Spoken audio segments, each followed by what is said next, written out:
I was looking for our loggers tape because we're gonna do some sawmilling today and we don't know where it went. We looked everywhere.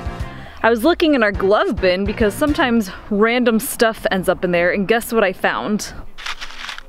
If we grow one thing this year, better be hooker corn. Even this year, we're more established than ever, except we're still wondering how much energy, if any, we should spend on our garden. I pretty much built this garden on my own with reclaimed wood, and I was kind of doing the back to Eden thing. Not back to Eden, hugel culture, whatever. Because we don't have that much soil, I decided to put bark in the bottom of these raised beds. I know technically you're supposed to do wood. I don't know how it's gonna work out, but I do know that it's taken up a lot of the bulk of the beds. So the idea is that this decomposes over time, adding nutrients to the soil. It also maintains a lot of moisture, which reduces your need for watering and keeps your soil moist longer. So I don't really know how it's gonna work out, but I'm willing to find out. Believe it or not, we did have a garden our first year when we got here, and it got out of control very quickly. We didn't really have a great watering system. The watering system was Alyssa and a little bucket of water. And then anything that did grow, the deer quickly got to it. So that's why we thought that we had to build a garden with a fence. We have the fencing material, we just haven't got around to fencing it in. I think gardening's its own project. In my mind, instead of just throwing stuff in the ground to see if it grows, I'm really trying to work on like building a good foundation for our garden, building our soil. So even if we don't have a robust garden this year, we might plant something. But I feel that if I could do something every single year to build the soil, that's a really great start. Because one thing I learned in Master Gardeners is that a lot of gardening comes down to good soil. So that's my quick garden update for you all. We really look forward to gardening sometime in the future, but that takes a lot of our energy, physically, mentally, and emotionally. Okay, on a different note, what are we doing today? We have a sawmill project. Our friend Justin has been extremely helpful, and he's just a really good friend that we have in the area, and I believe he is building a workshop. Not a garage, more like a place to work. And he has some time right now, and he has interest in learning how to mill his own lumber instead of just going to buy it. So we decided we really want to get rid of all these logs that we have, and we don't have an immediate use for them. We feel that the sawmill and the logs are taking up usable space over in that area. We don't know exactly what we want to use it for, but we know if we don't have it, it's not an option. So we don't mind giving him these logs and teaching him how to run the sawmill, because I think it's kind of a win-win for everybody. I think it would make us really happy to see someone else get value out of these logs and get value out of the sawmill. We don't have the sawmill just to benefit ourselves, but we really want it to benefit friends and neighbors as well. And I think it's invaluable to have another person in our neighborhood knowing how to run this wood miser. Justin's a pretty savvy guy. He knows a lot. Very good with his hands, very intelligent. So I imagine that we're not gonna have to spend too much time instructing. However, we do know that when you're sawmilling, it's really helpful to have help. So Jesse might be running the backhoe, Justin or I will probably be moving the logs like I was doing last time. We're gonna have someone on firewood duty, and sometimes I feel that instead of dividing and conquering, it's really best that we all work on one project together. However, we're pretty sure our SIPs are gonna be on the ground in potentially under 2 weeks, and we still have a lot of work to do. We got pretty far on these roof braces last night, but what we're hoping to do today is to disassemble these, plane them, and we really do want to get rid of things like pencil marks. I don't know if you can see that. I mean, it might wash off, but it's really not a big deal for us to plane them. They're gonna look awesome. We have to drill the holes to put our pegs, which we need to order tomorrow. We're probably ordering those from Shelter Institute, and then we're thinking about taking our router and maybe routering these edges. I'm thinking just to round them off. I think Jesse might be thinking something a little bit more fancy. So I think those are things that we can do once Justin is rolling on his own, and then he might just need us to keep on top of firewood and help move logs. I don't know. So we're gonna play it by ear. It's a beautiful day today, and I think it's a good day to get some work done. Where are you guys at? Sawmill is leveled in all directions, so in theory it should cut a nice square true board. What's different about today, I didn't actually mention this, we're doing straight up lumber, no timber. Yeah, if we can, we might get some 6x6s. We'll have to see how that works out, just for posts. But yeah, our goal today is to make nominal dimension, rough sawn nominal dimension lumber. Yep. So the plan is to actually deck all these logs out so we can visibly look at them, and then decide which logs will make 20-foot lumber. And we're gonna make those cuts, and then we're gonna mill all the 20-foot lumber right now. And that way we can load up his trailer. He can take home a unit of 20-foot lumber. That should leave us a bunch of shorter lengths, probably 8-foot lumber, somewhere in there. And then we can mill all the 8-foot lumber, giving him an 8-foot unit. So hopefully that'll go fairly smooth.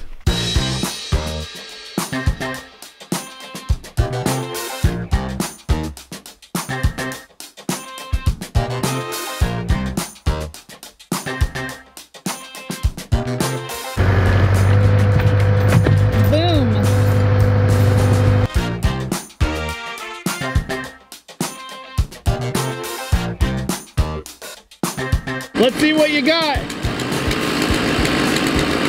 Oh, can she do it? She doesn't weigh enough. We need to get her a backpack or something. Oh, look at that. All right.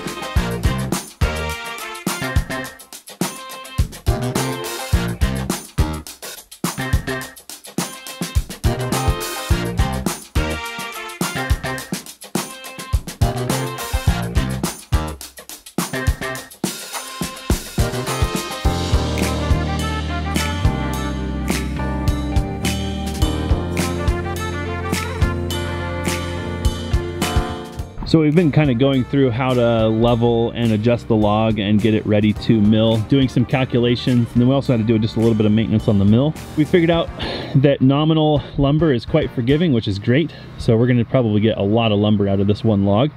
We're ready to do our first cut.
So we've done the nasty cuts. Okay. Basically, we've removed a bunch of the dirty bark. So now if we put a new blade on there, it'll last a little longer. Okay. And then after we get done doing all of our dirty cuts on the next log, we'll change out the blade again. So Okay.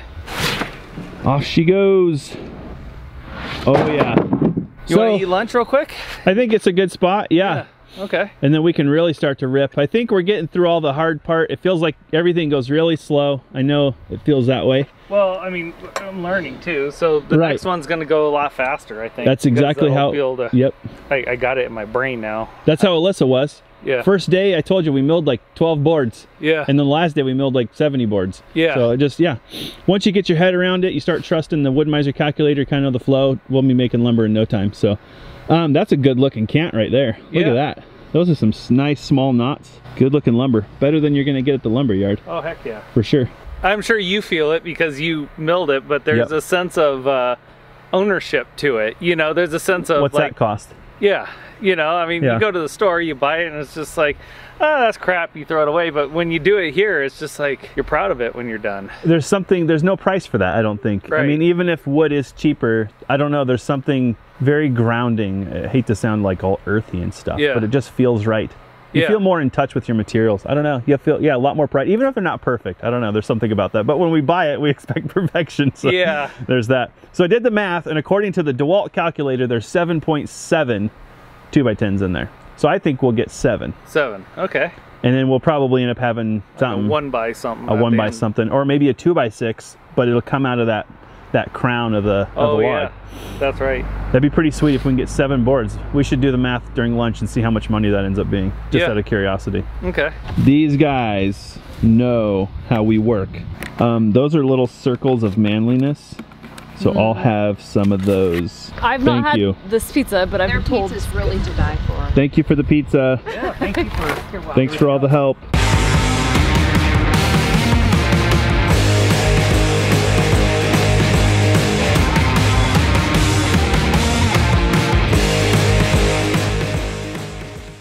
So I figured out how much these boards are worth.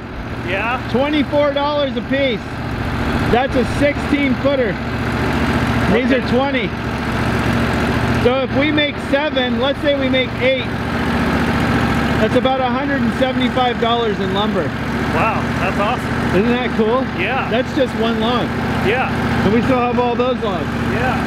That's pretty good. Yeah. That's a Home Depot. Yeah. That's Home Depot lumber.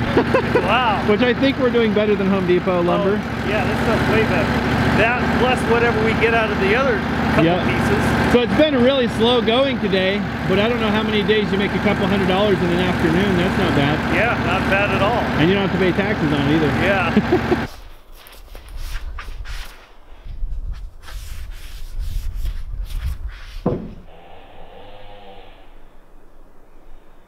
We shared this in our timber frame video, but we have a citrus-based oil. It's pretty thin, and that's what we're using to oil the majority of the timbers. But then we also have a citrus-based wax, and this stuff is thick. This is what we want to apply to the end grain, so we're definitely going to do that to the top and the bottom of all these timbers. And because I have it, I might apply it to the ends of the joints as well. Ethan at Shelter Institute said we want to put 2 coats of this stuff on.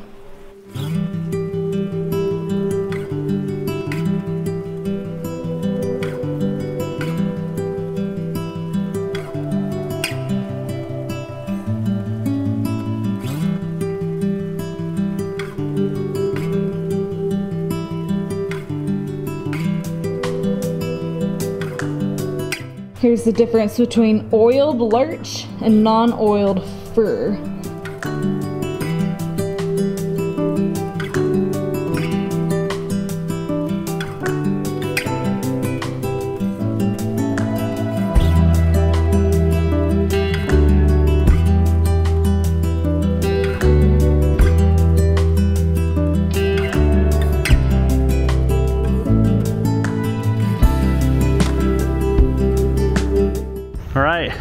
Now we got some production going. So these last few boards here, we need to put them back through and resaw. It looks like we're gonna get at least 2 more 2x10s, at least. And then maybe a couple of 2x6s. Yeah. That's pretty good. All right.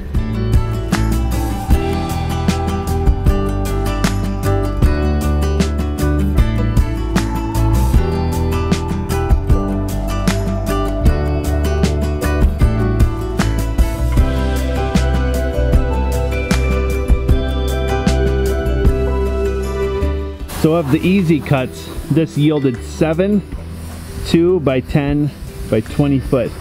And we are rough sawing these to nominal dimensions so that if he ever needs to buy lumber to make up the difference between whatever we can get out of the logs and what he needs, then he doesn't have to fuss with odd or full dimension lumber. When we built our hot tub, we suddenly realized we had decisions to make, such as the thickness of the decking. We had a pine tree and it made sense, 2 inches, that seems like a good dimension. And then we got to thinking, well, what if later on we don't want to make rough sawn lumber, or we don't have the ability to, and we need to replace some decking or whatever. We better make it the same dimension as you can get at the lumber yard. So we ended up making all of it 1.5 inches, which of course yields more lumber. In the case of a chainsaw mill, it also yields more waste because you have more cuts. But so we made those decisions, and I think this is a good way to go for him. He's using this for framing.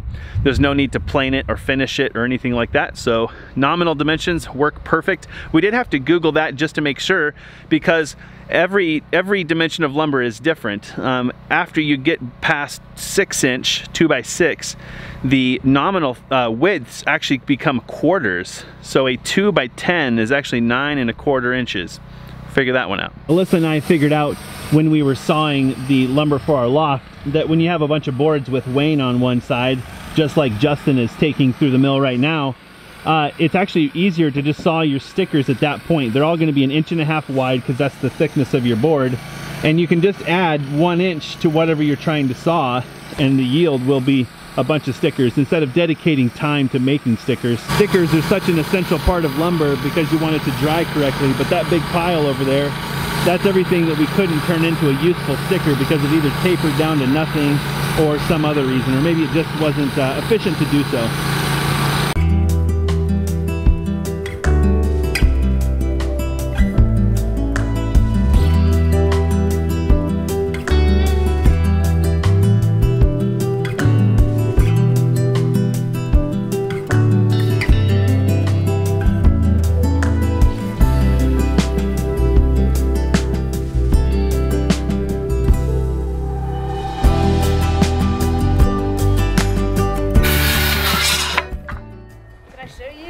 Oh wow. Totally comes to life. Right? Isn't that something? Look at that. It looks just like the frame. Yeah.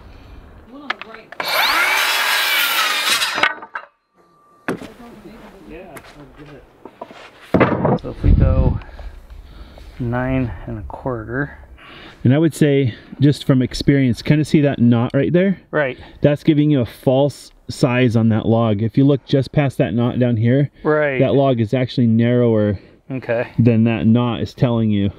Okay. It kind of bulges out right here at the end.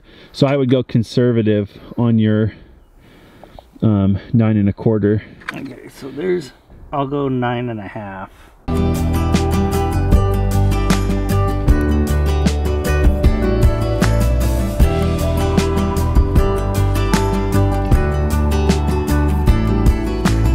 So we figured out, to kind of save ourselves a bunch of time, that basically on a small log like this, we know the width of the lumber that we want, 9¼ and we figured out how many boards we could get at 1 5/8 total, which is the board thickness and the kerf on the blade.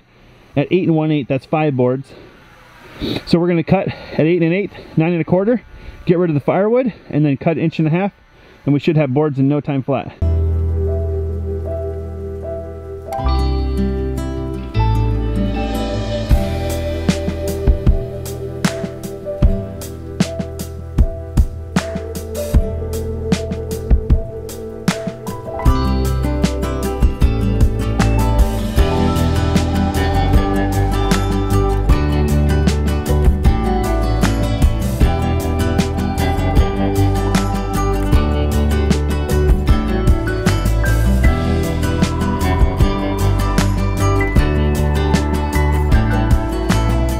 Last cut of the day, maybe. Just maybe.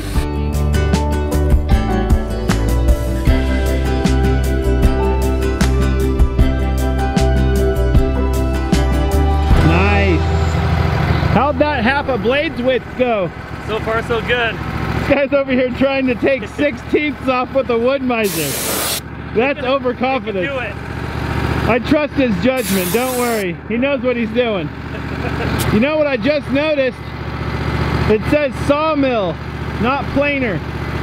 Well, I saw a guy on YouTube do it once. Right? Yeah. Yeah, anything on YouTube's trustworthy. Trust me, I know. Oh, that feels kind of good. Yeah. I don't know what it is. It's music to your ears at the beginning of the day, and then it starts to become noise. Nah, it's still music for me. Oh wait, I had the earplugs in. Are you having fun? Oh yeah.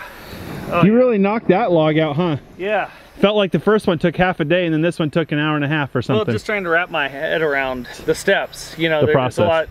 You know, if you do watch a YouTube video, you know, it does show it just like, oh, you just do this, and then you do this, and then and look at all this lumber. You know, I mean, they saw up a 40-inch log in like 3 minutes, and you know, you have a stack of lumber. So in my mind, it was gonna take a lot less time. Yeah. Well, You're kind of giving away our YouTube secret. Oh. We've been dragging this home build out and people have no clue. No, it really actually takes this long. Like it just takes time. Yeah. I mean, you're 4 times faster on this log. Yeah. You know, and when we first started milling, I could do 2 logs a day. And when I was done, I was doing 7 logs a day. Yeah. Confidently. Like I knew 7 logs on the ground will be done before dinner. Right. When I first started, I had no clue. Yeah. I was like, and there was days where I would get 1 done in a day because it just would mess with my head. So I feel like today, this afternoon, like dominate, you know, 5 boards in an hour and a half. So you think you want to call it a night there, or do you want to load a log? You know, if you want to, we could load a log, and then that's one less thing we got to do tomorrow. And then tomorrow I could just... You can show up and just work? Yeah. Yeah, that sounds good. I can get it all laid out and figure out what I need to do. Okay. So I think what we're going to do is pick on this big log right here because we think it might yield 14 boards. And that would double what we have on the trailer already, putting us within 4 boards. Whoa. Whoa. It was like Desert Storm. Like landing in the desert over there. What are you doing? Anyway, that puts us within 4 boards of what we actually need for 2x10s, and then we can pick on something smaller if we need to. Then we can focus on the smaller lumber, which will just make our life a whole lot easier.